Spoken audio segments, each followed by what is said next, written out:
വീക്ഷണം മുഖപ്രസംഗം UDF ചർച്ച ചെയ്യാത്ത വിഷയമാണെന്ന് മോൻസ് ജോസഫ്. മുഖപ്രസംഗം പ്രതിപക്ഷ നേതാവ് തന്നെ തള്ളിയതാണ്. ഇതുവരെ UDFൽ ഇത്തരമൊരു ചർച്ച നടന്നിട്ടില്ല. ഇക്കാര്യത്തിൽ കേരള കോൺഗ്രസ് ജോസഫ് വിഭാഗത്തിന് കൃത്യമായ നിലപാടുണ്ട്. UDFലേക്ക് ഏതെങ്കിലും പുതിയ കക്ഷികൾ വരാൻ തയ്യാറാണെങ്കിൽ അവർ ആദ്യം അഭിപ്രായം പറയട്ടെ എന്നും മോൻസ് ജോസഫ് പറഞ്ഞു. കേരള കോൺഗ്രസ് ജോസ് കെ മാണി വിഭാഗത്തിന് രാജ്യസഭാ സീറ്റ് കിട്ടിയില്ലെങ്കിൽ അത് വൻ നഷ്ടമെന്നും മോൻസ് പ്രതികരിച്ചു.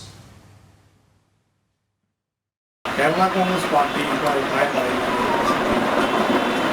UDF ചർച്ച ചെയ്തതിന് ശേഷം മാത്രം ഏത് കാര്യത്തെക്കുറിച്ചാണ് മുന്നണിയിലേക്ക് ആരെങ്കിലും പുതിയ കക്ഷിയെ പ്രവേശിപ്പിക്കാനാണെങ്കിലും മുന്നണിയിൽ നിന്ന് ഏതെങ്കിലും കാരണവശാൽ എന്തെങ്കിലുമൊക്കെ അക്രമങ്ങൾ സ്വീകരിക്കുന്നതായാലും ഏത് കാര്യമായാലും ചർച്ച ചെയ്യുന്ന കീഴ്വഴക്കം UDFൻ്റെതാണ്. അപ്പോൾ UDF നേതൃയോഗത്തിൽ ചർച്ച ചെയ്ത ശേഷമാണ് ഇത്തരം വിഷയങ്ങളെക്കുറിച്ചൊരു തീരുമാനമെടുക്കുക. ഇതുവരെ UDFൽ ഇത്തരത്തിലുള്ള ഒരു കാര്യം ചർച്ച ചെയ്തിട്ടില്ല. UDF ചർച്ച ചെയ്യാത്ത ഒരു വിഷയത്തെക്കുറിച്ച് UDFലെ ഒരു ഘടകകക്ഷി അഭിപ്രായം പറയുന്നത് ഒരിക്കലും ഉചിതമല്ല എന്നതുകൊണ്ട് ഞങ്ങൾ ഈ വിഷയത്തിൽ ഇപ്പോൾ അഭിപ്രായം പറയുന്നില്ല.